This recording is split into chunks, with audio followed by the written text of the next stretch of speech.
امیر المومنین حضرت فاروق اعظم رضی اللہ تعالیٰ عنہ کا دور تھا اور بڑا پیارا دور تھا, بڑا زوردار. جرم کرنے کے لیے کسی کے ساتھ کوئی ڈھیل ڈال نہیں تھی اور اچھائیاں کرنے کے لیے کوئی مشکل نہیں تھی. چنانچہ ہوا یہ کہ ایک نوجوان مسجد نبوی آتے جاتا تھا نماز پڑھنے کے لیے. ہم لوگ بھی آتے ہیں تو راستے میں نظارے بھی ہوتے ہیں, مختلف قسم کے مناظر آ جاتے ہیں, مختلف قسم کی کیفیات ہو جاتی ہے.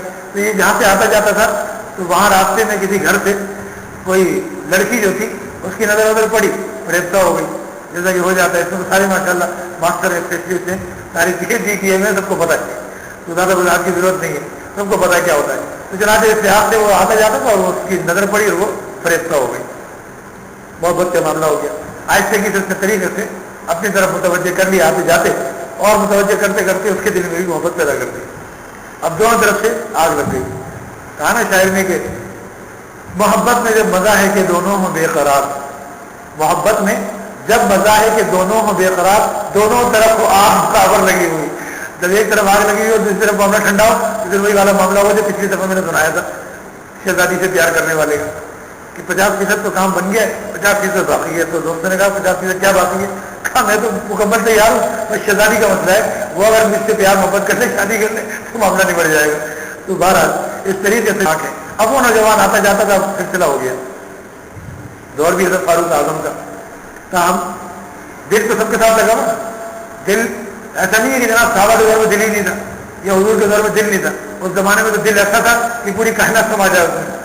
تو بہرحال اب یہ نوجوان آگے بڑھتا گیا, سلسلے ہوتے گئے, وہ جناب معاملہ دو طرفہ ہوتے گئے یہاں تک کہ قربتیں بڑھتی چلی گئی, اور وہی چیزیں ہونے لگی جو اس معاملے میں موقع بنا کے شیطان جو ہے موقع فراہم کرتا ہے, مہیا کرتا ہے. اس کے بعد ہوا یہ کہ دن نماز کے لیے آ رہا تھا کہ راستے میں کوئی ایسا موقع بن گیا کہ اس نے گناہ کی دعوت دی. اس نے بھی کہا کہ بھائی صحیح ہے, وہ گھر میں ہے نہیں, چلو بھائی. گپ شپ ہونے لگی, بات چیت ہوتی رہی, اور اس کے بعد جو ہے معاملات جو ہے آگے بڑھ گئے.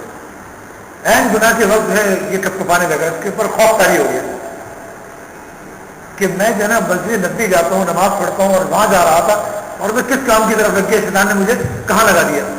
تو ایک دم زارہ پتار ہونے لگا, کانپنے لگا. تو وہ پوچھنے لگی کیا ہوا, ہم نے تو اتنی محبت ہے, ڈارلنگ کیا ہو گیا, آئی لائک یو, آئی جس کے اتنے مسئلے مسائل, اور اب یہ موقع آیا تو آپ رونے بیٹھ گئے. سلسلہ ہوگا, وہ سمجھانے لگی, منانے لگی, یہ رو رہا ہے زارہ پتار کہ کیا ہو کیا گیا. تو اس نے کہا کہ مسئلہ یہ ہے کہ ساری محبتیں تمام چیزیں اپنی جگہ, لیکن کائنات کا جو رب ہے اس کی محبت اور اس کا خوف اور اس کا ڈر وہ سب سے پہلے, کیونکہ اس نے مجھے بنایا ہے, سب سے پہلا حق اس کا ہے. اس کے پاس مجھے جانا ہے اور اس کے سامنے کھڑے ہو کے ساتھ دینا ہے. وہ مجھ سے پوچھ لے گا کہ تو جا رہا تھا مسجد نبی, میرے نبی کی مسجد میں نماز پڑھنے جا رہا ہے, اور درمیان میں تو اتنا بڑا کام کر بیٹھا, نافرمانی کر بیٹھا, تو کیسے کر لی. اس طریقے سے اس نے جناب کو بات سمجھائی, اس کی بھی سمجھ میں آ گئی. کہا ٹھیک ہے, تو کوئی ایسی بات نہیں ہے, چلو توبہ کر لے دو. یہ نوجوان جو تھا وہاں سے نکلا اور توبہ استغفار کرتا ہوا روتا دھوتا واپس ہو گیا. گھر پر آیا تو اتنی اس کے اوپر خوف طاری ہو چکا تھا, اتنا جو ہے اس پہ لڑکا طاری ہوا کہ بخار چڑھ گیا, شدید بیمار پڑ گیا, اور صرف 3-4 دن کے اندر اندر انتقال کر گیا.